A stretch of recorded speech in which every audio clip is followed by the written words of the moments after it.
First contact with the Voidborn.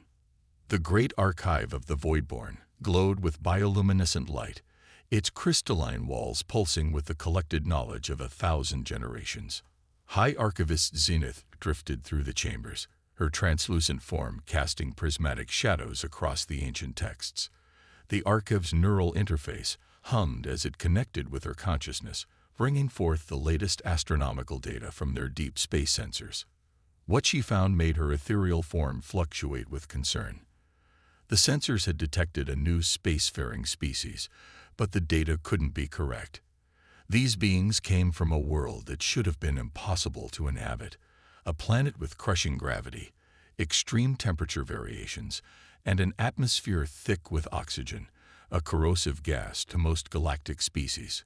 High Council, Zenith transmitted through the Archive's communication network. I request an immediate audience. Our sensors have detected something unprecedented. Within moments, the council chamber materialized around her, its walls shifting from transparent to opaque as the 5 members of the High Council took their positions. First Speaker Lyra's form shimmered with anticipation. Speak, High Archivist. Lyra's thoughts resonated through the chamber. Zenith projected the sensor data into the shared consciousness space. We've detected a species that defies our understanding of life itself. They call themselves humans, and they emerge from what we would classify as a death world. The data showed images of Earth, a planet that would kill most Voidborn instantly. The Council watched in fascination and horror as recordings showed humans lifting impossible weights, enduring extreme temperatures, and healing from injuries that would be fatal to most species. How is this possible? Second Speaker Nova's thoughts carried traces of fear. Their bone density alone should make space travel impossible for them. That's just it, Zenith replied. They've turned what we would consider disadvantages into strengths. Their dense bodies allow them to survive accelerations that would liquidate our forms. Their predatory nature has given them reaction speeds we can barely measure. And their technology. She paused, letting the implications sink in. They've developed weapons and defenses we never imagined necessary. The council chamber filled with concerned thoughts and shifting colors as the members processed this information. But before they could debate further, an urgent alert pierced their shared consciousness. Priority 1 alert, the Archive's AI announced. Long-range sensors detect approaching vessels matching scourge patterns. Estimated arrival, 15 orbital cycles. The Scourge. The name sent waves of terror through the assembled Voidborn. They had heard the stories of these raiders who had already destroyed 3 civilizations in the nearby sectors. The Voidborn's advanced technology and healing abilities were useless against an enemy that simply wished to destroy and consume. First Speaker Lyra's form pulsed with decision. How many ships? 347 vessels of war configuration, the AI responded. Our entire defense fleet numbers 52 ships, primarily medical and scientific vessels. Silence filled the chamber as the council faced the reality of their situation. The Voidborn were healers and scholars. Their technology focused on preservation and understanding. They had survived for millennia by making themselves useful to other species, trading their medical knowledge for protection. But their traditional allies were too far away to help against this immediate threat. Third Speaker Aurora's thoughts cut through the silence. The humans. The chamber erupted in a cascade of competing thoughts and emotions. Contact with such a species was unprecedented. The Voidborn had always avoided dangerous species, preferring to work with civilizations more like themselves. They are warriors, Aurora continued, but not like the Scourge. Our observations show them defending weaker species, establishing trade relations, offering aid to worlds in crisis. They are predators who choose to protect. First Speaker Lyra absorbed the competing arguments flowing through the chamber. The choice was stark. Face extinction at the hands of the Scourge, or risk everything by reaching out to these fascinating and terrifying humans. High Archivist. Lyra transmitted, prepare a first contact package. Include all our data on the Scourge. We must be completely honest about our situation and our limitations. Her form pulsed with grim determination. Let us hope these Deathworlders are as noble as they appear to be. As Zenith worked with the archive to compile the message, she found herself studying the human data with new appreciation. Everything that had initially terrified her about them, their dense bodies, their predatory nature, their ability to survive in hostile conditions, might be exactly what the Voidborn needed to survive. The message was ready within hours, transmitted on all frequencies used by human vessels. Now all they could do was wait, hoping that these creatures from a death world would choose to be their saviors rather than join the ranks of their destroyers. Continued in Part 2. The Call of the Void. Admiral Sarah Chen was drinking her morning coffee in the observation deck of the UES Hyperion when the first contact alert blazed across her neural implant. She didn't spill a drop as she processed the incoming data stream, her augmented reflexes having long since adapted to shipboard surprises. "Well, this is different," she muttered, studying the elegant mathematical patterns that comprise the alien message. Most first contact scenarios involve newly spacefaring races, wide-eyed and nervous about humanity's Deathworlder status. This message came from an advanced civilization, and they were terrified, not of humanity, but for themselves. "Command deck," she sub-vocalized through her neural link. "Sound General Quarters. Get me a full analysis of this transmission, and wake up our xenolinguistics team." The Hyperion came alive with activity as Chen made her way to the bridge. The massive warship was humanity's latest achievement in space warfare, though they preferred to call such vessels peacekeepers. Experience had taught them that the galaxy wasn't always as peaceful as Earth's more optimistic scientists had hoped. "Report," Chen demanded as she stepped onto the bridge. Her XO, Commander David Okonjo, brought up a holographic display of the signal analysis. "The species calls themselves the Voidborn," he explained. "Their message is remarkably thorough, complete stellar cartography of their region, basic medical and technological data, and detailed information about an incoming hostile force." Chen studied the images of the Voidborn themselves, beings of pure energy and thought, so different from humanity that they might as well have evolved in different universes rather than merely different planets. "And they're asking us for military aid. Us specifically." "Yes, sir," the xenolinguistics officer chimed in. "They've been observing us for some time. They're aware of our physical capabilities and our technological level. They're also," she paused, double-checking her translation, "they're aware that most species consider us extremely dangerous." Chen smiled. Humanity's reputation in the galaxy was complicated.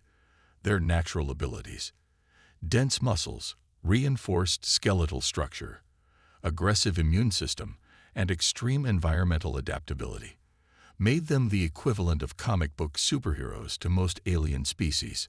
Some civilizations avoided them entirely, while others sought trade agreements just to study them.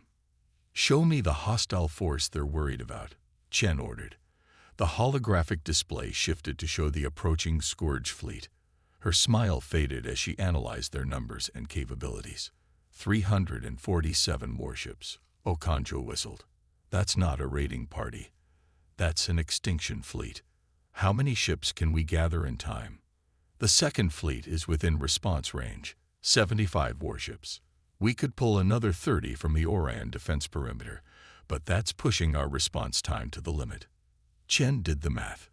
Even with humanity's technological edge and superior training, those weren't good odds. But as she studied the Voidborn data again, something caught her eye. "Look at their medical technology," she said, expanding that section of the display. "They can manipulate energy at the quantum level. Their healing capabilities are beyond anything we've seen." "How does that help us in a fight?" Okonjo asked. "Because," Chen's eyes lit up with tactical possibilities, "they don't just heal. They can enhance. Their message includes theoretical applications of their technology to other species, including us." Understanding dawned on her officers' faces. Humanity's natural advantages combined with Voidborn enhancement technology could change the equation dramatically. "Get me a secure channel to Fleet Command," Chen ordered, "and begin battle simulations incorporating this new data. If we're going to save these people, we need to rewrite our tactical doctrine in the next few days." As her crew rushed to comply, Chen studied the image of the Voidborn homeworld. In her 30 years of service, she'd seen humanity step into the role of galactic protector many times. They'd earned their reputation as warriors, but they'd also worked hard to show they could be more than just soldiers. "Send a reply to the Voidborn," she commanded. "Tell them help is coming. And add this: we understand what it's like to be underestimated by the galaxy. It's time to show your enemies the same lesson." Within hours, the response plan was approved at the highest levels. Throughout human space, warships altered course and crews prepared for battle. In engineering bays, technicians began adapting their systems to interface with Voidborn technology. In medical labs, scientists studied the possibilities of combining human resilience with alien enhancement techniques. The Scourge had never encountered humanity before. They were about to learn why even the oldest species in the galaxy treated these Deathworlders with respect. Continued in Part 3, Deathworlders Unleashed. The Scourge fleet dropped out of hyperspace in perfect attack formation, their blade-shaped vessels casting long shadows across the Voidborn system. On their command ship, War Leader Kraz watched the holographic display with anticipation. The scouts had promised an easy conquest, a civilization of energy beings with advanced technology, but minimal military capability. "Launch the first wave," he ordered, mandibles clicking with pleasure. Standard extinction protocol. The first 100 Scourge ships accelerated toward the Voidborn homeworld. They expected to find a handful of defensive satellites and perhaps a few civilian ships trying to evacuate. Instead, their sensors detected something impossible. War Leader, his sensor officer's kitten rattled with alarm. Multiple hyperspace signatures. Energy readings exceed anything in our database. Space itself seemed to tear open as the human fleet arrived. The UES Hyperion led the formation, its dark hull absorbing local starlight. Unlike the jagged, intimidating designs of Scourge vessels, human warships were sleek and functional, every curve and angle engineered for maximum combat effectiveness. Admiral Chen stood on her bridge, watching the enemy reaction. "They're adjusting formation," she noted with professional appreciation. "They're not complete amateurs. Signal the fleet. Execute Operation Thunderbolt." The human ships accelerated to speeds that would have liquefied most alien crews. Thanks to their enhanced inertial dampeners, improved by Voidborn quantum manipulation technology, they could push their engines far beyond normal safety limits. The Scourge fleet's first wave found themselves suddenly surrounded by warships that moved like fighter craft. "All ships, weapons free," Chen commanded. "Show them what happens when you threaten those under human protection." The battle erupted with an intensity that stunned even the aggressive Scourge. Human vessels dove through their formation, their advanced targeting systems finding weak points that centuries of easy victories had left unprotected. Rail guns accelerated projectiles to velocities that transformed them into artificial meteors, while plasma lances burned through armor that had been designed to withstand much weaker weapons. But the Scourge weren't helpless. They had numbers on their side, and their ships began to coordinate their fire. Several human vessels took direct hits, their shields flaring with absorbed energy. "Damage report," Chen demanded as the Hyperion shuddered under enemy fire. "Shields at 60%, her tactical officer reported. "But the Voidborn enhancements are working. Our energy distribution is more efficient than ever. We can take more hits than they expect." The battle split into dozens of smaller engagements as human ships executed complex maneuvers that looked impossible for vessels their size. The Scourge tried to predict their movement patterns, but human pilots thought in ways alien minds couldn't follow, making intuitive decisions backed by generations of combat experience. On his command ship, War Leader Kraz watched in growing horror as his first wave was systematically dismantled. These new defenders moved like no species he'd ever encountered, fighting with a combination of tactical precision and savage aggression that defied his understanding. "Launch all reserves," he commanded. "Overwhelm them with numbers." The remaining Scourge ships joined the battle, turning space into a chaos of weapons fire and exploding vessels. But as they pressed their attack, they discovered humanity's second surprise. The Voidborn weren't merely watching. They had adapted their civilian ships into support vessels, using their quantum manipulation technology to enhance human shields and repair battle damage in real time. "Magnificent," Chen whispered as she watched a heavily damaged cruiser's hull literally rebuild itself under Voidborn influence. The combination of human military might and Voidborn technological artistry was proving more effective than either side had hoped. "Admiral," her tactical officer called out, "the enemy command ship is changing position. They're preparing to retreat." "Not today." Chen's voice was steel. "All ships form on my position. Let's show them the cost of threatening peaceful worlds." The human fleet moved as one, their formation shifting like a predator preparing to strike. The Scourge command ship found itself trapped between the combined human Voidborn force and the system's sun. War leader Kraz had just enough time to realize his mistake before precision fire from 30 human warships transformed his vessel into expanding plasma. Without central coordination, the remaining Scourge ships began to break formation. Some attempted to retreat, while others fought on with suicidal determination. The human fleet split smoothly into hunter-killer groups, methodically eliminating every vessel that didn't surrender. Hours later, Chen stood in the Hyperion's observation deck, watching Voidborn energy patterns dance across her ship's hull, repairing the battle damage. The combined fleet had destroyed over 200 Scourge vessels and captured nearly 50 more. The cost had been high. 15 human ships lost, though their crews had mostly survived thanks to Voidborn healing technology. But the victory was absolute. "Send word to the Voidborn High Council," she ordered. "Their system is secure, and send a message to Fleet Command. Recommend establishing a permanent defense partnership with the Voidborn. I think we've both learned something valuable about cooperation today." As she watched the captured Scourge ships being towed toward containment facilities, Chen smiled. Humanity had once again proved that being from a death world didn't make them monsters. It made them perfect protectors for those who couldn't protect themselves. Continued in Part 4, Warriors and Healers. Warriors and Healers. Marine Captain Maya Rodriguez crouched behind a fallen pillar in the Voidborn's Grand Archive, her enhanced combat armor allowing her to move silently despite its bulk. Through the building's crystalline walls, she could see the remaining Scourge ground forces, survivors from their destroyed ships who had managed to land on the planet's surface.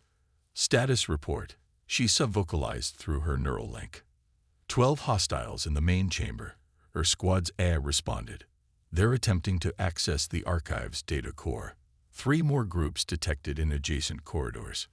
Rodriguez glanced at her unusual companion, a Voidborn scholar named Echo, whose energy form pulsed with determination. The aliens had initially been terrified of the human Marines, but necessity had forced them to work together. Now, after several successful operations, they were developing tactics that combined their unique abilities. "Ready?" she asked Echo, knowing the Voidborn could sense her neural transmissions. Echo's form flickered in agreement. "The Archive's security protocols are ready. Once you engage, I can trap them in a quantum stasis field."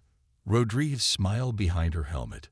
2 weeks ago, the idea of combining human combat tactics with Voidborn quantum manipulation would have seemed impossible. Now it was becoming standard procedure. "All squads," she transmitted to her team, "execute Operation Ghostlight." Human Marines moved through the Archive's walls like shadows, their armor's stealth systems enhanced by Voidborn energy manipulation. The Scourge, used to fighting conventional opponents, never saw them coming. Rodriguez burst from cover, her rifle spitting hypervelocity rounds that could penetrate even Scourge battle armor. The aliens responded with characteristic aggression, their weapon fire filling the air with deadly energy bolts. but they were fighting an enemy they couldn't properly track. Human soldiers who seemed to phase through solid matter thanks to void-borne quantum fields. Now, Echo. Rodriguez called as her squad maneuvered the enemy into position. The Archive's crystals pulsed with blue light as Echo activated the stasis field. The Scourge found themselves trapped in bubbles of altered space-time. Their movements slowed to a crawl. For beings used to overwhelming their opponents with savage speed, the experience was terrifying. "Clear them out," Rodriguez ordered. Her Marines moved with practiced efficiency, disabling the trapped Scourge with precision shots. Thanks to the Voidborn's influence, they could choose to incapacitate rather than kill, an option that would prove valuable for gathering intelligence. 12 hostiles in the main chamber, her squad's AI responded. They're attempting to access the Archive's data core. 3 more groups detected in adjacent corridors. Rodriguez glanced at her unusual companion, a void-born scholar named Echo, whose energy form pulsed with determination. The aliens had initially been terrified of the human Marines, but necessity had forced them to work together.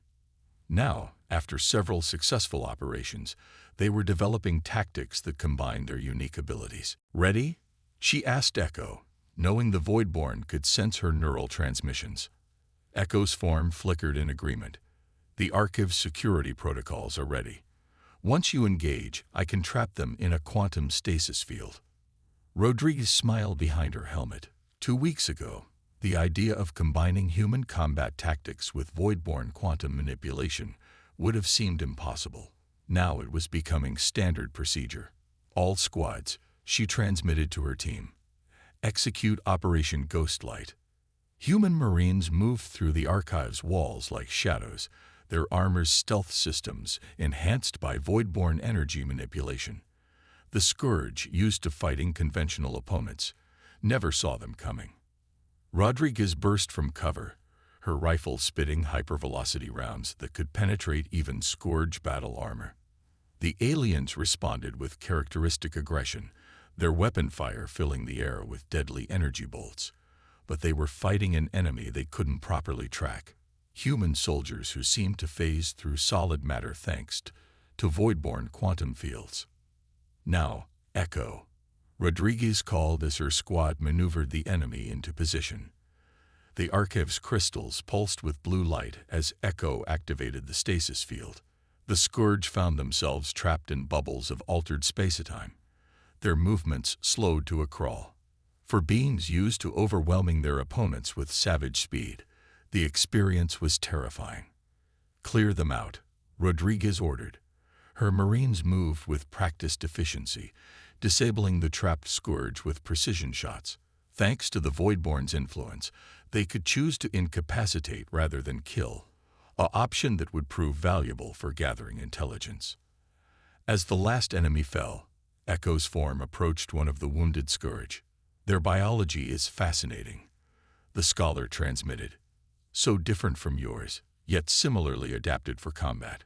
But they lack your capacity for restraint." Rodriguez watched as Echo demonstrated another aspect of void-borne technology, using quantum manipulation to stabilize the injured prisoner. "That's because we learned something they never did," she replied. "Strength isn't just about the ability to destroy." The operation continued throughout the Archive complex. Human Marines and void-borne scholars moved as seamless teams, clearing the building section by section. When they encountered resistance, the Marines handled the combat, while their void-borne allies provided support, healing injuries, manipulating the environment, and containing threats. In the Archive's central chamber, Rodriguez found something unexpected. The Scourge hadn't just been trying to destroy the facility. They had been attempting to steal specific data about void-borne quantum manipulation technology. "Echo," she called, "take a look at this." The void-borne scholar examined the damaged data terminals. "They wanted our healing technology, not to use it for healing, but to reverse its principles, to find more efficient ways to kill." Rodriguez felt a chill despite her armor's environmental controls. The Scourge were brutal, but they weren't stupid. If they had managed to corrupt void-borne medical technology into weapons, the galaxy would have faced an unprecedented threat. That's why they targeted your people first, she realized. You weren't just an easy target. You were a technological resource. Echo's form dimmed with sadness. Our greatest achievements turned to destruction. Perhaps we were right to fear contact with aggressive species. No, Rodriguez said firmly. You were right to trust us instead of hiding. Humanity learned long ago that strength and wisdom have to go hand in hand. We became protectors because we understood that being powerful means having a responsibility to help others. She stood in the archive's main hall, watching human and voidborn teams working together to secure the facility and treat the wounded, even the scourged prisoners.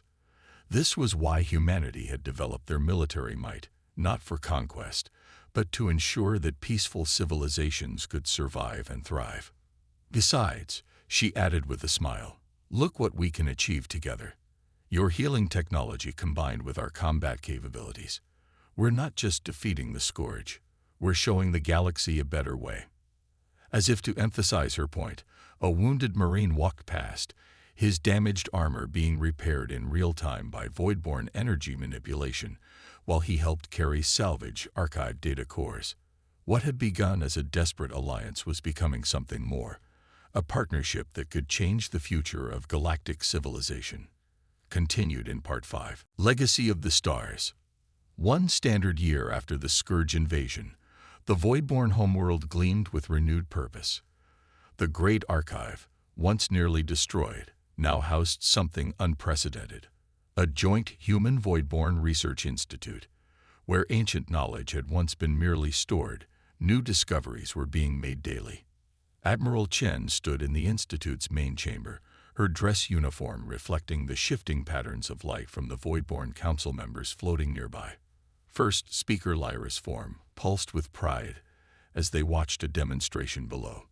A human marine in next-generation combat armor moved through a training course, their movements enhanced by voidborn quantum fields. The armor itself was a marvel of collaboration. Human engineering merged with voidborn energy manipulation technology. What had started as a desperate alliance had evolved into something that was changing both civilizations. Your people have exceeded all expectations, Lyra transmitted. When we first observed humans, we saw only the potential for destruction. We never imagined that we'd end up here. Chen smiled.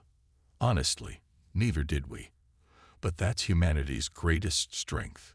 We adapt, we learn, we grow.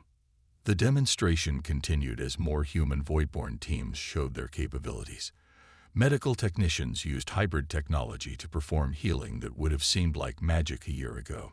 Scientists from both species worked together, combining human intuition with voidborn precision to solve problems that had stumped both civilizations for generations. The Scourge survivors have been enlightening. Third Speaker Aurora joined the conversation. Their interrogations revealed that we weren't their first target, merely the most urgent. They had identified 17 peaceful civilizations for conquest. Chen nodded grimly. The intelligence gathered from captured Scourge had painted a disturbing picture.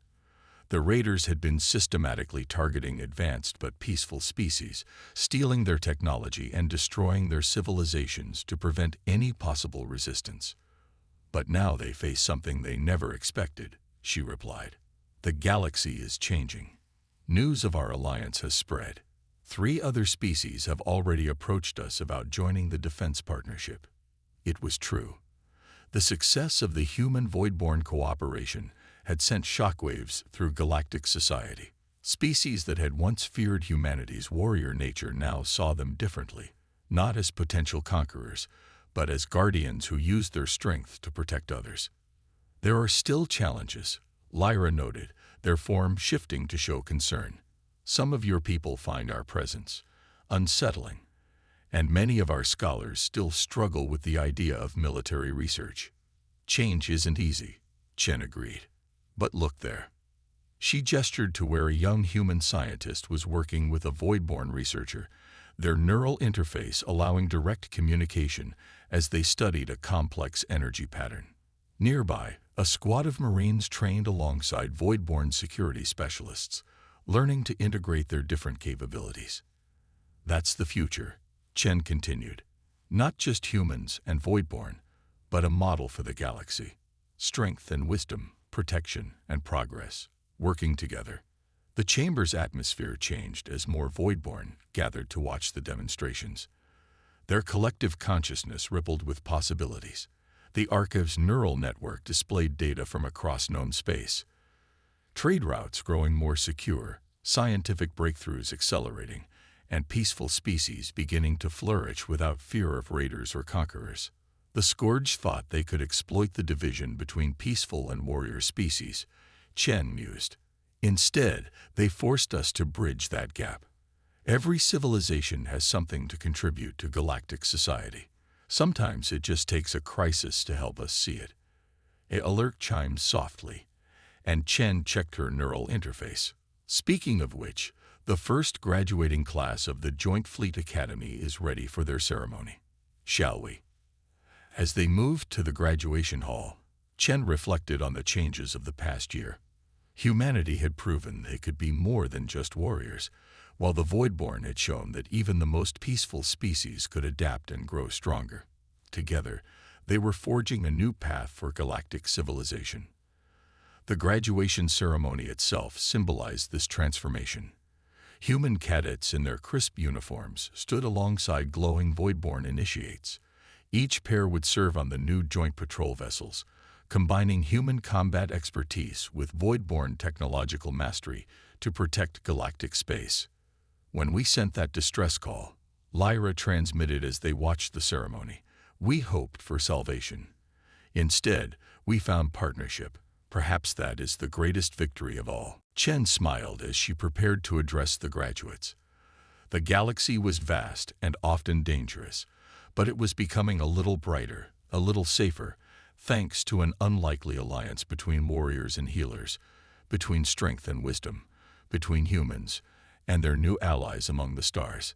To quote an ancient human saying, she began her speech, "The strongest steel is forged in the hottest fire." A year ago, crisis brought us together. Today, we choose to stay together, to protect and build and grow. Not because we have to, but because we've discovered that we're all stronger when we combine our strengths rather than fear our differences. As she spoke, the stars wheeled slowly overhead, witnessed by two species who had learned that the greatest power comes not from conquest or isolation, but from the courage to reach out and form bonds across the vast distances between worlds. The end.